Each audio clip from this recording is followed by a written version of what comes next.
एक आदमी ने एक बहुत ही खूबसूरत लड़की से शादी की। शादी के बाद दोनों की ज़िंदगी बहुत प्यार से गुजर रही थी।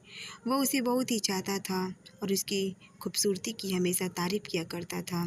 लेकिन कुछ महीनों के बाद लड़की को चर्म रोग से ग्रसित हो गई और धीरे धीरे उसकी खूबसूरती भी जाने लगी। खुद को इस तरह देखकर उसके मन में डर समाने लगा कि यदि वह बदसूरत हो गई तो उसका पति उससे नफ़रत करने लगेगा और वह उसकी नफ़रत बर्दाश्त नहीं कर पाएगी। इसी बीच एक दिन पति को किसी काम से शहर से बाहर जाना पड़ा। काम खत्म करके जब वह घर वापस लौट रहा था तो उसका एक्सीडेंट हो गया और उसने अपनी दोनों आँखें खो दी।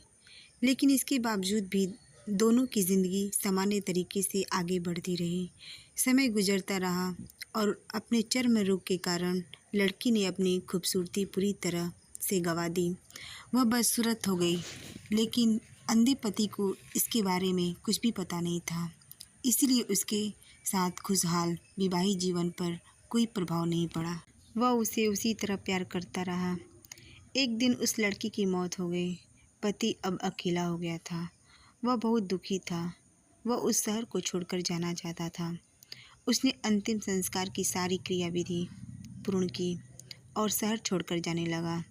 तभी एक आदमी ने पीछे से उसे पुकारा और पास जाकर कहा, अब तुम बिन सहारे के अकेले कैसे चल पाओगे? इतने साल से तुम्हारी पत्नी तुम्हारी मदद किया करती थी। पति ने जवाब दिया, दोस्त, मैं अंधा नहीं हूँ।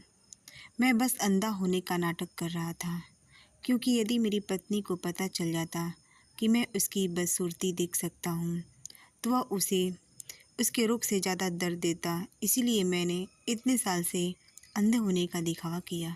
वह बहुत ही अच्छी पत्नी थी। मैं बस उसे खुश रखना चाहता था। खुश रहने के लिए हमें भी एक दूसरे की कमियों के प्रति आंखें बंद कर लेनी चाहिए और उन कमियों को नज़रअंदाज कर देना चाहिए। अगर आप हमारे चैनल पे नए हैं तो सब्सक्राइब करना ना भूलें और अगर ये कहानी पसंद आई हो तो कहानी को लाइक करें। धन्यवाद।